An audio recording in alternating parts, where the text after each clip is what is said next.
Well, welcome to our Work with Purpose online session. The focus of our time together today is a conversation about vocation, calling, and work, living with God for the life of the world. And we are pleased to have with us Dr. Geoff Hsu, who is the Executive Director of Flourish San Diego, with us today.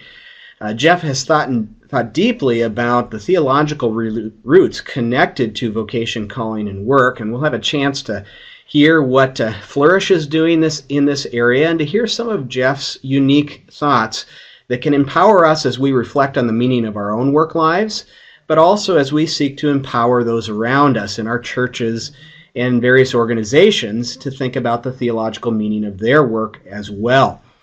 So we are grateful to have you here with us today. As part of this, we want to just sort of highlight who's in the room, and my name is Justin Irving. I have the pleasure of serving here at Bethel Seminary. Bethel Seminary has locations in San Diego and in St. Paul, Minnesota, and provide various degrees focused on preparing people for ministry, and ministry that takes into account the themes that we are engaging in this conversation today.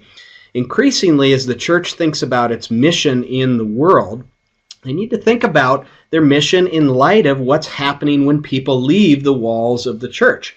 So when we think about where people live their lives, that certainly includes their neighborhoods, it includes the school environments that family members are engaged in, but that also includes the workplace. And so as people think about stewarding their work and their vocation in light of a kingdom calling, it revolutionizes the way ministry leaders engage that. So we here at Bethel Seminary focus this conversation around what we call Work with Purpose. And it's an initiative that we have that helps to equip the church to effectively engage in the ministry of everyday life. And so this is aimed at people preparing for ministry as seminary students, but also for folks who are currently engaged in the life of the church in various pastoral and ministry leadership roles.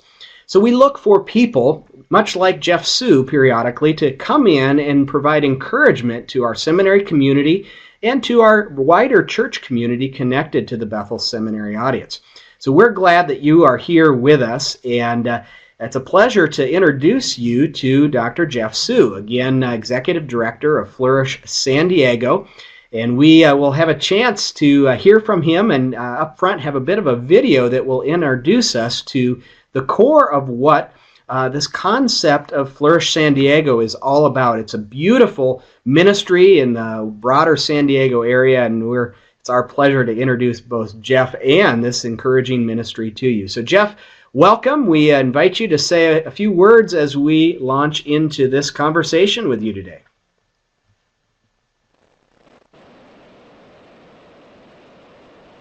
Great. Well, thank you, Justin, for allowing me to be here. It's a delight and privilege. Bethel Seminary is a seminary that has been near and dear to my own heart with the work here in San Diego. So I love the work you're doing and glad to be able to contribute a little bit. We're going to launch here just by showing a little video that talks about how we got into the work that we're doing with Flourish San Diego. And it started with some of the explorations that we have been having in our church here in town in helping to complement, I like to say, the traditional, institutional, and episodic outreach initiatives of the church with fresh expressions of mobilizing everyone in the congregation along the lines of their gifting, passions, and et cetera, so forth. And so over the years, we've learned how to kind of mobilize people by in various ways, mostly through a robust understanding of calling and vocation. And as we were getting that work started, we realized that we wanted to steward what we were doing for the broader body of Christ in San Diego. And so we launched Flourish San Diego 4 years ago. And this is the video we produced 4 years ago to talk about how we got where we're getting. So watch with me, and then I'll launch into my comments. When it came time to name our ministry, I said, how about the name Flourish? it stuck. It was just the right word. It's in the Bible. It's everywhere. To flourish something means to be able to help something become all that it was meant to be. Flourish San Diego exists today because Dr. Geoff Hsu saw something powerful in our churches. God has gifted individual members within our congregations with certain skills and certain passions. What if God has given us these gifts, not for our own sakes, but for the sake of others? I heard something different from him that I hadn't heard from anyone else. What if we could disciple people into stewarding their gifts and passions? So Geoff and a committee at a local church began a 3-year experiment. He fed us lots of books and taught. The committee first came alongside a therapeutic writing center that serves adults and children with disabilities. To listen and to discern God's voice. And church volunteers put in a sensory trail. It's his favorite thing to do.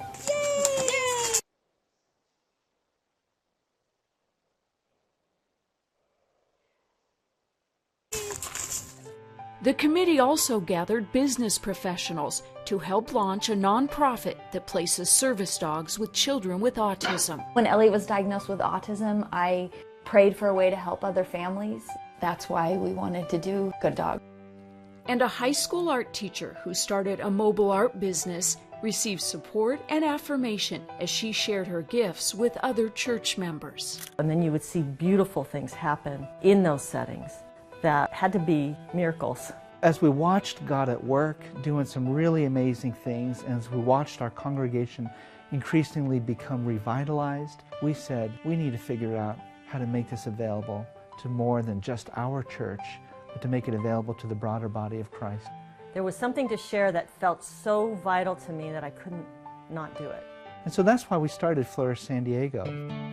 Flourish San Diego helps followers of Jesus realize their gifts and use them as God intended. We do that through a lot of one-on-one individual coaching and discipleship. With ongoing relationships and support. We love to get people into small groups. Flourish San Diego offers retreats, seminars, and classes on calling and vocation for churches, as well as one-on-one coaching for church leaders. What we offer churches is a subtle reframing that allows us to be able to see the tremendous resources that God has placed in our congregations that can be leveraged to help our city flourish. It's really a quest, because once you start, you're really never the same. Catch a new vision for what it might look like to be on mission with God.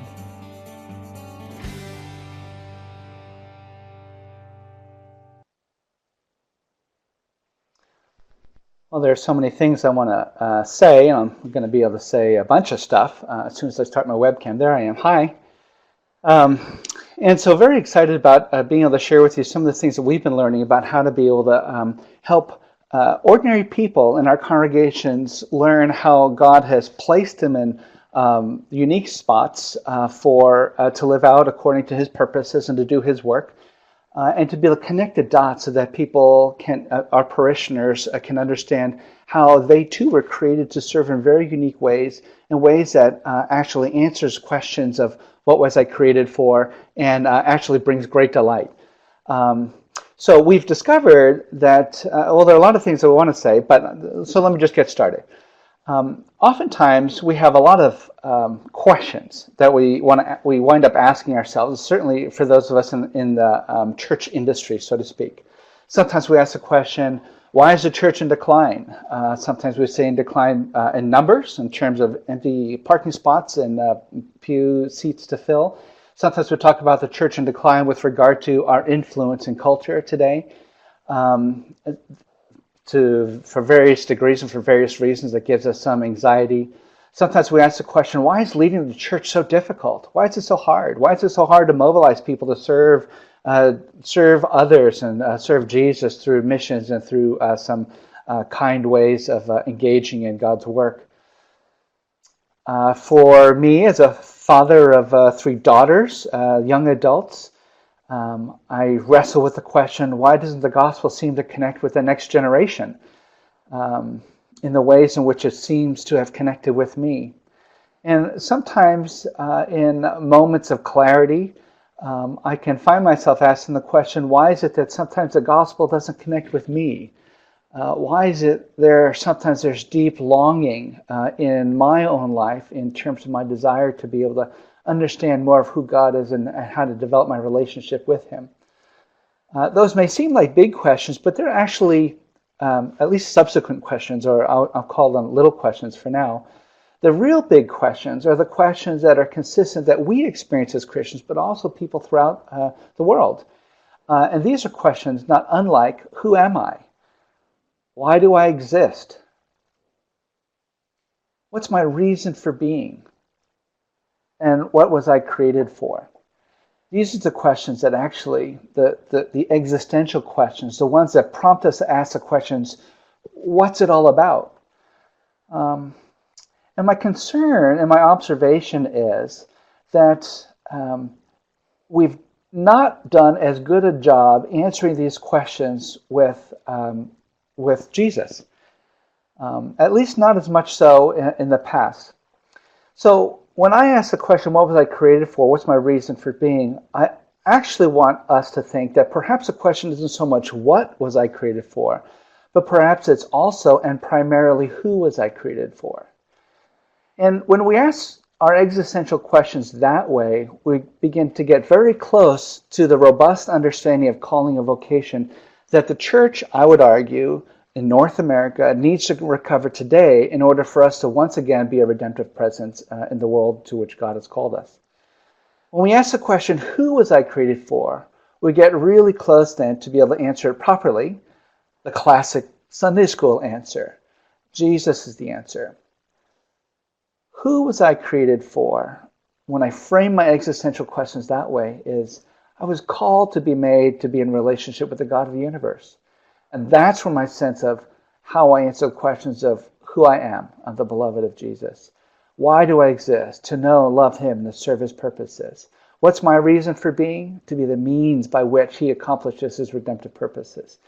Jesus is the answer, and we need to make sure that when we talk about a robust understanding of calling, vocation, and work being a powerful way to help the church once again engage properly in being what the church needs to be for the coming generation, it's always the question, who was I created for?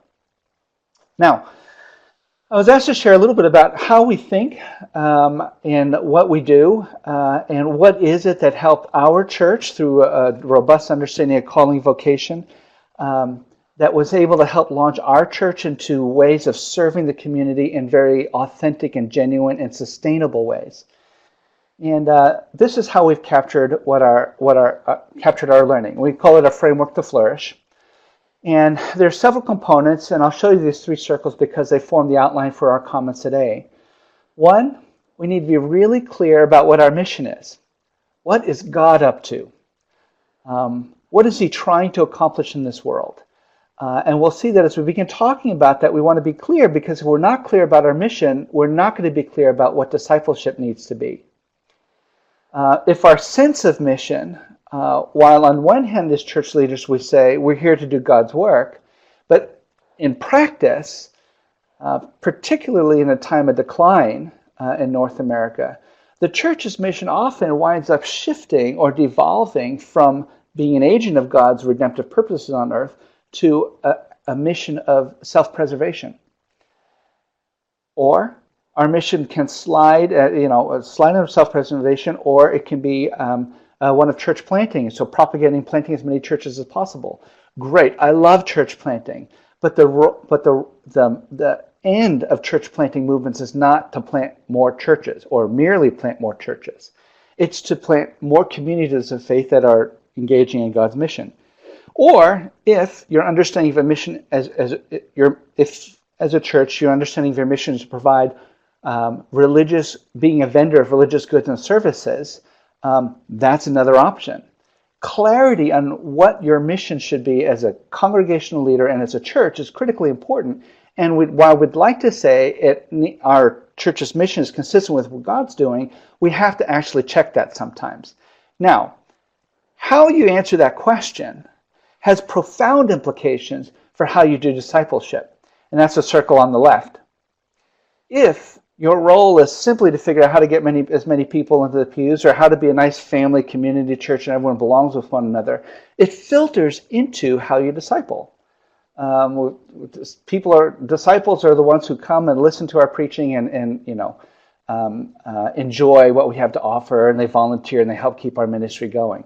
Okay, but if what God is doing in this world is seeking to be able to find his followers, the church scattered into every nook and cranny of society, and being a redemptive presence where God has placed them, then that's got profound implications for how we think about our discipleship. We'll talk about that in a moment. And then finally, once we actually do the discipleship that's required, we have to figure out how to connect people to God's mission. And this is where a robust understanding of calling and vocation to work is critically important. It is the bridge that ties the disciples that we create to God's mission. Got a lot to say about that, and I'll just jump in. Clarity on whose mission we're on. Rowan Williams has been credited with this line. He says, it's not the church of God that has a mission, but the God of mission who has a church. It's not the church of God that has a mission, but the God of mission who has a church. Think about that for a moment, and you realize you're answering questions you're shifting in paradigms from whose mission are we supposed to be on, and who's the means of accomplishing that mission. Properly understood, in the second line, we recognize that God is up to something in this world. He's got a redemptive purpose for the church to engage in. The church is a means of accomplishing God's work. Now, we'd like to all say as congregational leaders that the mission of our church is precisely that. And in our best moments, yes, it is. But again, there are temptations that draw us off mission shift, so to speak, where we can't always be sure that what our church actually cares about is God's mission. Or worse, that our sense of what our mission statement is for our church is more about reaching a certain demographic in our neighborhood. It's about reaching a certain geographic region. But it isn't necessarily about thinking about how to be engaging all of God's redemptive purposes. Worst case scenario, it becomes about self-preservation. It's something to think about because I think this is a very strong temptation for us today. So, one of the shifts that you'll see this sort of happen in our slides here, we need to figure out how to make sure that we're clear about what God's mission is, and that's what governs our activities as congregational leaders as in church, rather than merely focusing on our own mission. Focusing on our own mission is not bad. It's just that when that becomes ultimate, it becomes distractive. We talk a lot about God's big story, the 4-act story of God's work in the world. And why that's important is because if we're not paying attention to what God's up into this world, we tend to think about what we're up to in this world. And whether it's us as individuals or us as a church, we can tend to find ourselves as being the protagonists in our own stories. It's all about what we're doing, what we're trying to accomplish. And when we're the protagonist in our story, God becomes a bit player. He becomes a means to our end. As opposed to when God's a protagonist, his own story, we begin to understand how our stories, our lives fit into God's story. It's really the only story that can make sense of our lives. So, we're not the protagonist, God is, and that second row there. We need to move from an understanding where God is a means to our ends, Lord bless us and what we're doing for you, to we being a means to God's end. I'll let you say, don't panic. I know I'm talking fast because I'm from New York and Justin's paying me by the word. So this will be recorded. You'll be able to listen to it again, and a PDF of all of these slides are available for you at the end. What are the means that God is going to accomplish his mission? How is he going to accomplish his purposes of renewal and redemption of humanity and creation? It's us. It's the church. It's a church gathered and it's a church scattered.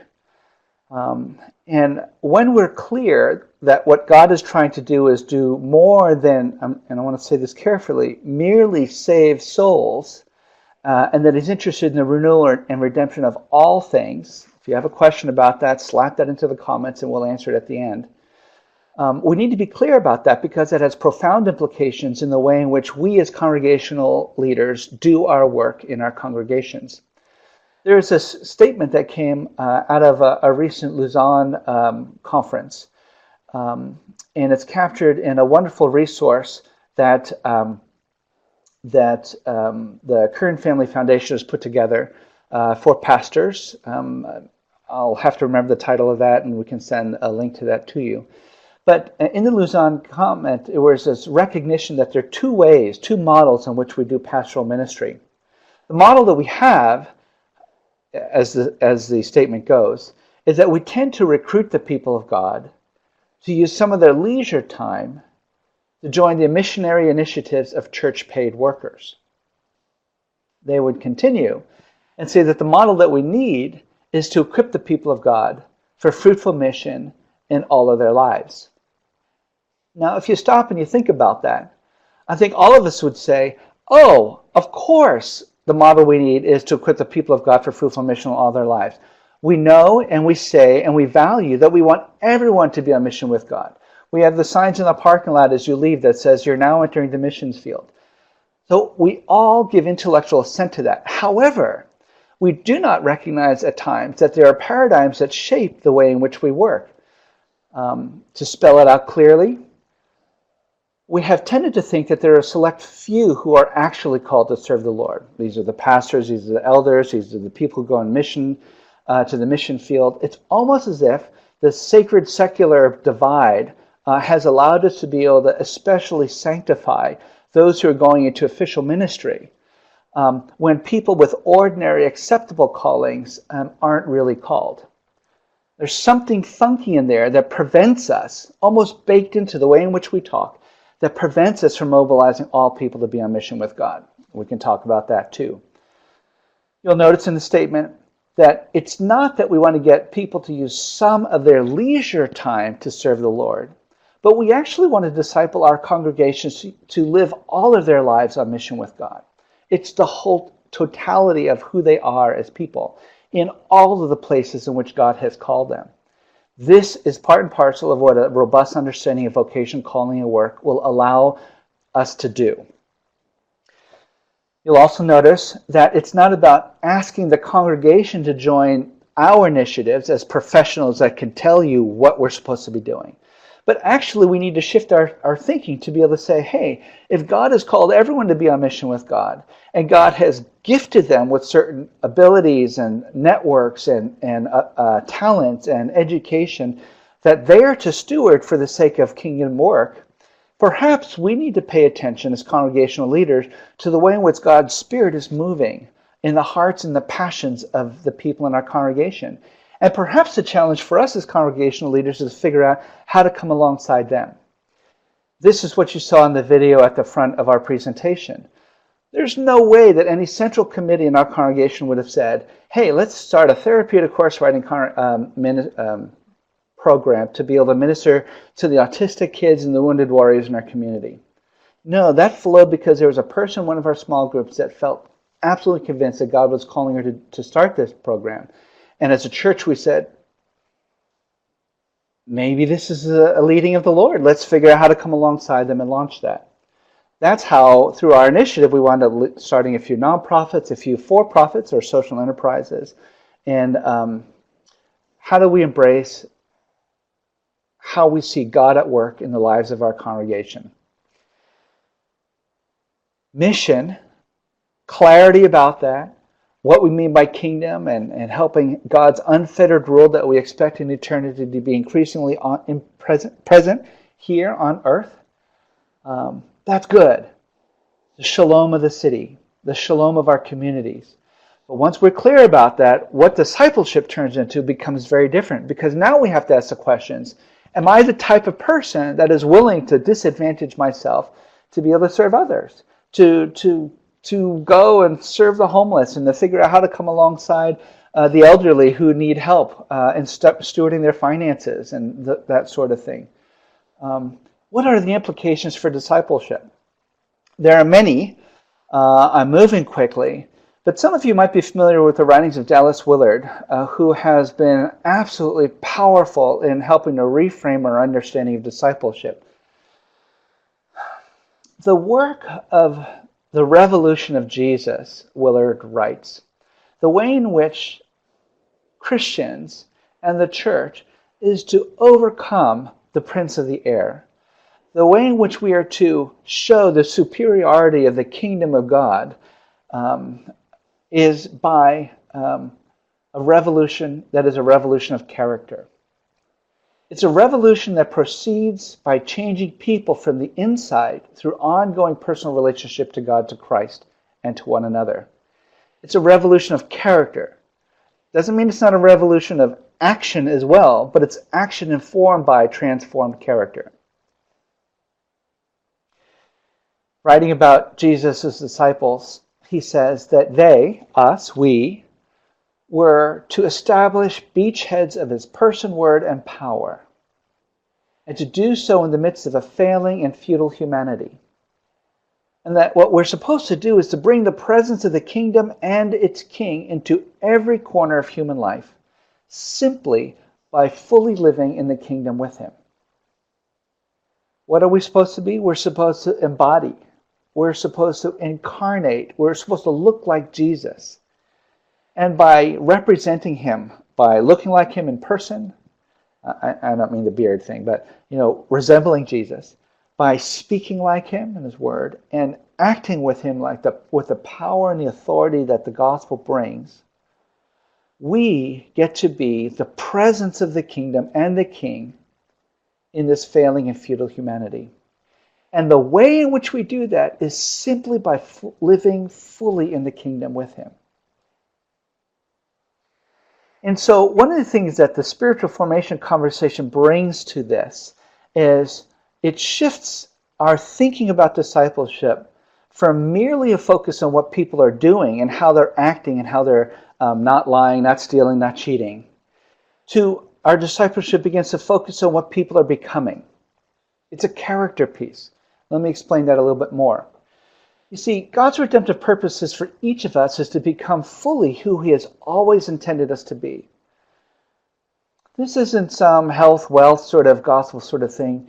This is the reality that comes when we know that we've sinned and we've not spoken lovingly to our spouse or to our children.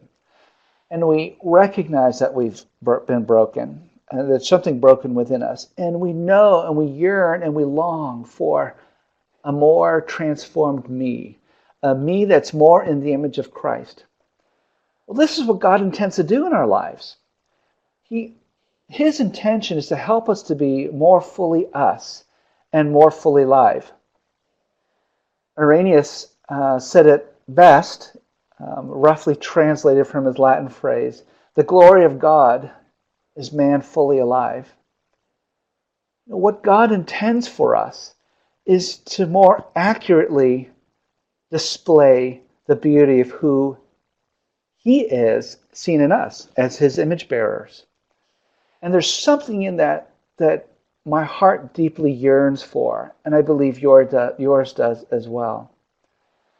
So the question becomes, how do we go about this formation of our soul? How do we ask the questions of, how have I been formed as a person? What are the ways in which my upbringing, my experiences that have said, oh, I don't want to experience that shame again, I'm going to act this way. Or when I say, I've had a parent that said that told me that I could never be good enough. How has that formed me? How does my Confucian worldview as a Chinese American place certain expectations in my head about how I should relate with my parents and how my kids should relate to me? How have I been formed? What has shaped me? And then where are the places where I need renovation? We all know our own hot spots. What is it that angers us? What is it that places us in despair? What is it that make us kind of second guess ourselves? These are all the questions of formation and spiritual formation. Quite frankly, when we find ourselves trusting in something or someone other than God for our safety, peace, and significance, what we talk about is idolatry at some basic level. I'd encourage you to circle back to this slide in your own journey of spiritual formation. But the formation question is so critically important because it helps us to recognize that we need to change some thinking as well in how we think about discipleship. We need to move from constantly forming ourselves only to display our own image to engaging in a process that forms us to display Christ's image.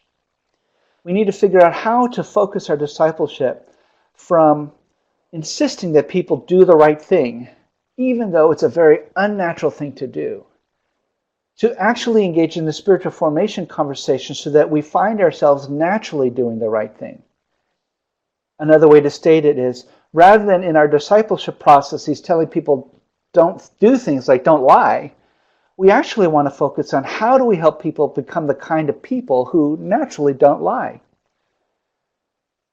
The Christian life, properly understood when we are engaged in the spiritual transformation process, finds us wanting to do the things that God wants us to do. We want to do it naturally, and we do it naturally because we've become that kind of person. This is so critically important because, so we want to shift from moral conformity to inner character transformation. This is so important for us because if we're not careful, we can engage ourselves in a missionality that can devolve into just activism. And if we're not careful, we can pursue spirituality that becomes narcissistic and is just about my relationship with God. What we actually need is a missional spirituality or spiritual missionality that blends the two. And the reason why this is so critically important is because if we just get clear on what God is trying to accomplish in this world and we tell everyone from the pulpit, hey, you need to serve Jesus through your vocation, and we do not address the matters of the heart, that activism is going to be empty and robbed of power. It will go the way of the language of missional, go the way of emerging church, go the way of church growth movements, all of that stuff.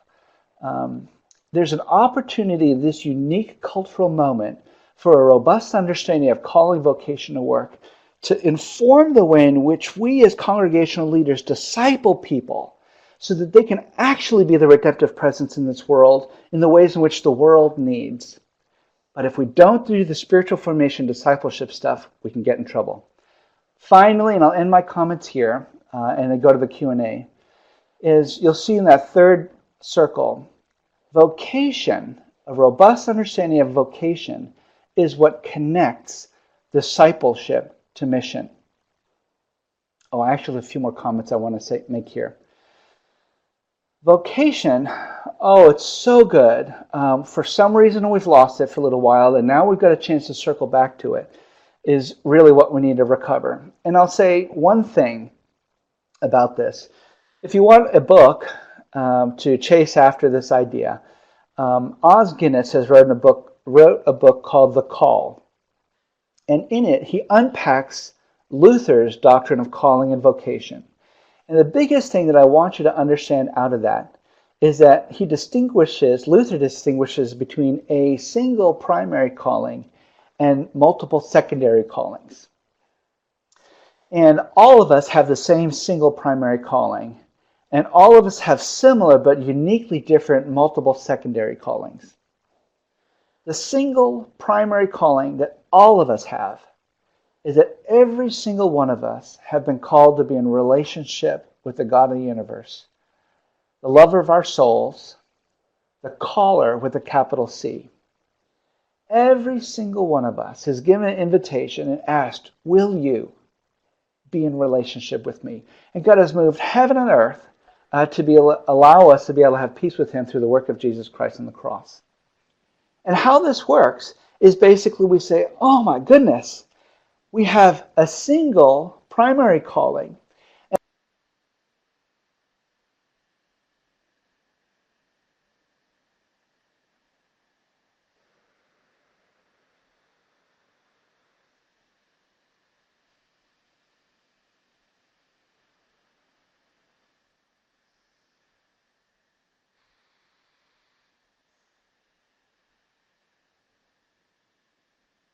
And as we find ourselves being loved and forgiven, as we find ourselves understanding the depth of our own sinfulness, and yet the work of Jesus Christ on the cross for us, we find ourselves loving him and being loved by him. And then we find ourselves saying, how can I love you back? How can I serve you? And we find ourselves recognizing that I get to love God first and foremost in my primary calling. And then in my multiple second callings, I find myself saying, my expression of love and service to you, Lord, is going to be by living for you and your kingdom purposes in my secondary calling as a husband. I am going to love and serve you, Lord, in my responsibilities in my secondary calling as a father and as a parent. I am going to serve you and love you, Lord, in your redemptive purposes that you've called me as a neighbor on my cul-de-sac, especially to the widows that live on my street. And so we find ourselves in our secondary callings as husband, as father, as neighbor, as citizen, as employer, as employee. These are all our multiple secondary callings that God calls us to every nook and cranny of society, but only calls us to as a sort of a reflection of love from our primary calling. I hope that makes sense. To see a secondary calling. Oh, my calling as a pastor, my calling as executive director of a nonprofit, that's my primary calling. To do that is to confuse and put out of order our secondary callings and putting that over a primary calling. God never calls us to a thing to do primarily, never calls us to a place, never calls us to an activity primarily. The calling, our primary calling, is always to a person. You can't have a calling without a caller, okay? We have to get that straight, because what it does then is it helps us recognize that all of our life, every place that God has called us, is actually a life that's lived as a response to God's gracious beckoning, his call. This is how we frame the Christian life today. That's how these things fit together. Now you begin to understand, oh my goodness, the notion of calling and the caller and what he's called me to gets placed into the right order. And we begin to understand that unless we're actually doing the work of the spiritual formation discipleship work that we're doing, we're not actually going to be able to be the embodied presence of Christ in the world, loving the world. Geoff, that's so rich. Thank you for engaging with us and helping to think about these categories. Because I know that that's prompted a lot of questions.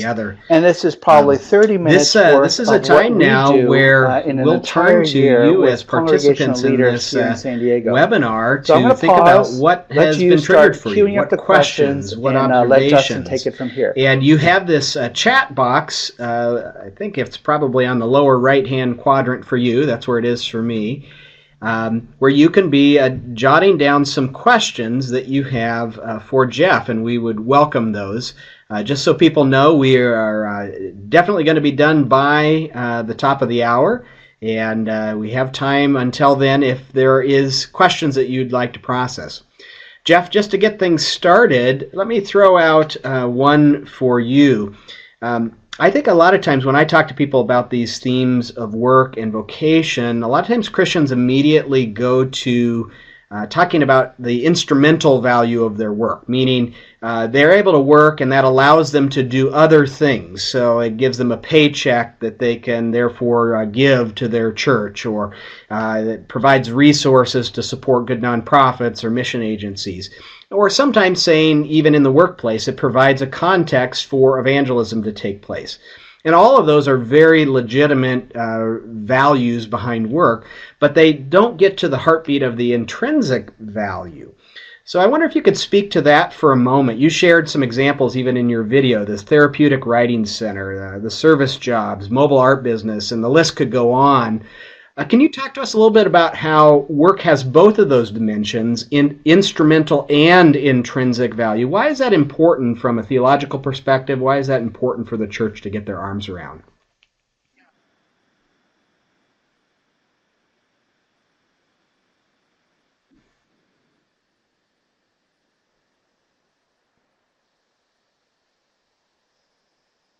That's right.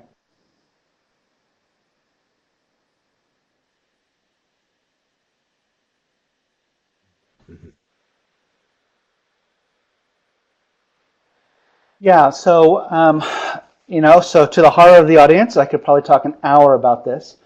But that's exactly right. There is this thing that sits in our thinking as Christians today that tends to separate, bifurcate, this dualistic thinking that places things into category of that which is sacred and that which is secular. That which is sacred is better and more important. That which is secular is acceptable, but not really. And what happens is that gets chased down into how we understand the ways and interpret the ways in which we spend all of our time and energy through the course of the week. The church, unfortunately, we all have contributed to it, have contributed with the world when it says, really, okay, you can do your church thing, but your spirituality thing needs to kind of get slid into an hour and a half on Sunday mornings. And the church has sort of contributed to that and say, yeah, I guess that's the case. And besides, my day job is just a day job, right? We don't see the intrinsic sacredness of that. Now, how do we go about illustrating that? I am awfully thankful that there are engineers that do their work and earn a paycheck and support the work of missionaries, support the work of the church, and all that. Now, what I want that engineer to know is that at work, he is more than someone who is going to be proclaiming the gospel at work, but there is also the opportunity to proclaim the gospel through work. And what that does for me is it allows me to come to the engineer and say, you know what, as an electrical engineer, did you know that our ability through learning and discovery and through electrical engineering has allowed us to be able to harness the power of a moving electron to be able to communicate over great distances, to be able to figure out how to be able to put sonograms, affordable sonograms of the hand of medical practitioners in Africa and India to be able to help heal people. Now, the engineer is going to say, oh, I don't, if they're not realizing that, they just think I'm just providing a paycheck and I got to put up with these lousy coworkers and all this kind of stuff. Yes, work is hard. But what if we could see the instrumental sacredness of the work that we do? For example, we're teaching this with in one of our small groups, and there's a guy here that owns one of the largest nurseries west of the Mississippi, and if you have poinsettia plants in your congregation or in your house during Christmas time, this guy does most of them, certainly on this side of the country. And as the CEO of this giant nursery, he commented, I did not realize, I thought that if I was going to serve the Lord, I had to figure out how to do my 50, 60-hour-a-week job, come home, eat a quick meal, and find a nonprofit or some place where I can serve the Lord. It became an add-on kind of thing to do, which I had no time, and it gave me no balance in my life. He said, through the conversation that I'm learning in terms of the instrumental sacredness of my work, that I am actually doing good work by fill in the blank. I'm providing a decent wage. I'm paying people's mortgages and providing health care for many families. Just wages for the people that work in our greenhouses. I take delight in developing strains of flowers that survive a little bit further into the colder north. And for him, it was like, wow, I had no idea that through my everyday work, I had more going on in my relationship with God, the and that I was secular actually, divide. and now it's like, Dorothy teach Sayers me wrote about how to be a vocation disciple in of the Jesus 20th as century, a CEO of a and nursery. some comment, I'll just in my loosely role paraphrase as a it here, but CEO of a essentially nursery. that we When you like can to unpack say the to Christian sacredness of people's ordinary carpenters, work, it be goes at a long church way on in Sunday discipling and don't people be this way. drunk and disorderly on the weekends. When what we should be saying is your first responsibility as a Christian who is a carpenter is to make good tables. And how do we recognize that this primary calling, to use that Luther language, the primary calling that we have has this ripple effect that infuses everything that we do with great significance and meaning, because when they're aligned with that primary calling, so is this importance. Or we think of Colossians 3, these instructions to the household environment, right? Whatever you do, this calling to see our work as done as unto the Lord, meaning it's not primarily about the nature of the work that makes it sacred, but the one who calls us to that work. So really important themes that you're raising. I see Shelley typing. Maybe we'll have a question in a moment. I'll throw out one more here, and then yeah, you got the comment, Geoff?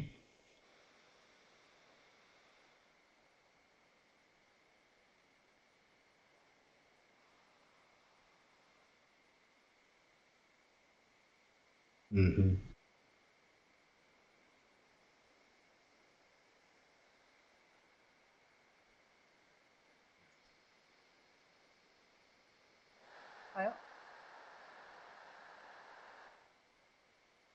Well, if I could just piggyback off of that while we're waiting, I would also say that we're seeing profound ways of doing evangelism.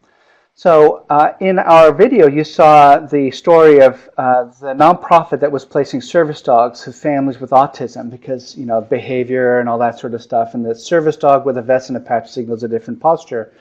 Well, one of the things that we did is because we're able to see this way, because we're able to see how God has uniquely implanted his image into all people, and that through a robust understanding of a common good, that we could come alongside that gal, Laura Sylvester, is executive director of Good Dog Autism Companions, and we were able to listen to her talk and how the problem that she wanted to solve with service dogs, and we were able to say, that's good, that's excellent, that's sacred, and that's holy.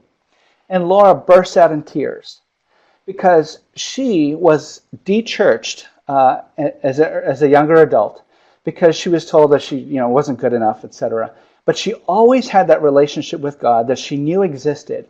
And when we told her that some of the deepest passions that she had to be able to come alongside and minister to families who were touched with autism, that her work was sacred and holy, she burst out Shelley in tears. has noted a question now for in us 4-year here, journey with her, kind of connected to this discussion you had around vocation and soul formation, how that is rooted in the shift from doing to being. So Shelley says, one curiosity, how do you go about the shift from moral conformity to transformation of character? I see this related to work I've recently been involved with regarding shame and moral healing. So thoughts that you have for Shelley on this?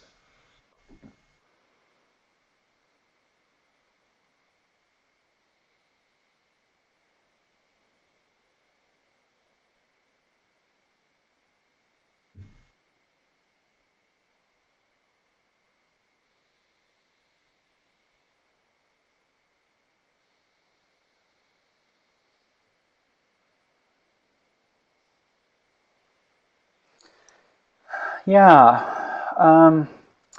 So the joy you get is to experience the thoughts that come off the top of my head on that.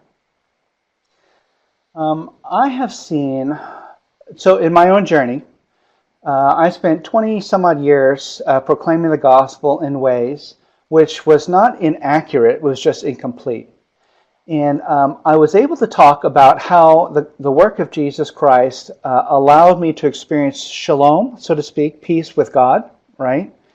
But I didn't realize that the shalom that God was interested in working into our lives was fourfold. One was a peace within ourselves, right? With God within ourselves, and our relationships with others, and our relationship with the created order.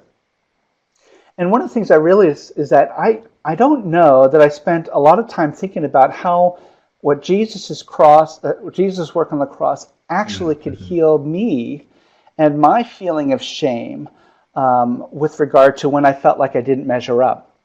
A whole swath of what I normally talk about in this presentation is the difference between the gospel and the false religious performance. I'm afraid that we have way too much false religious performance that's being proclaimed instead of the gospel.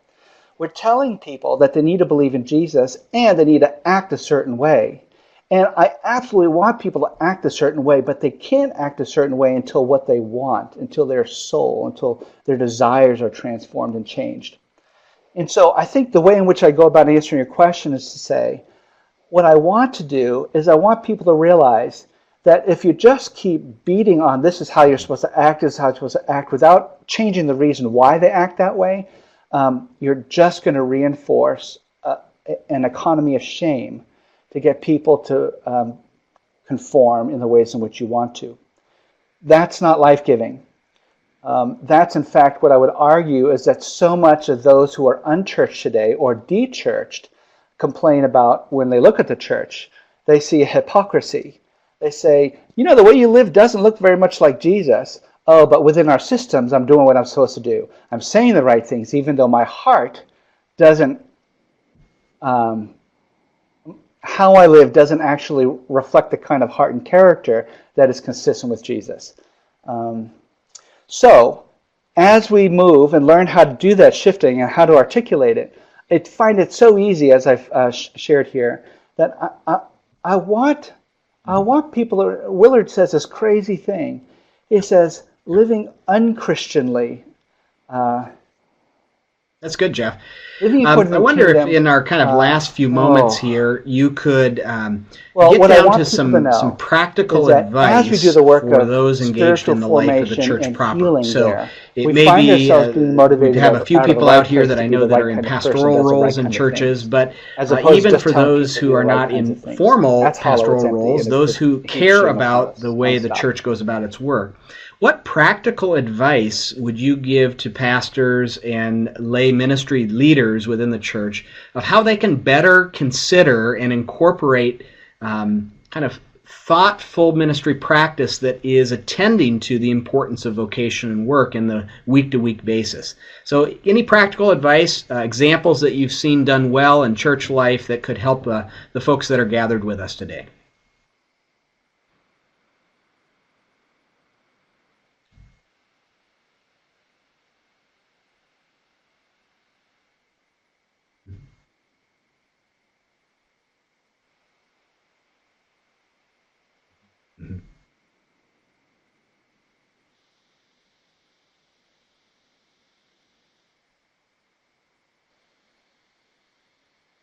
Yeah, so about 5 things I want to say.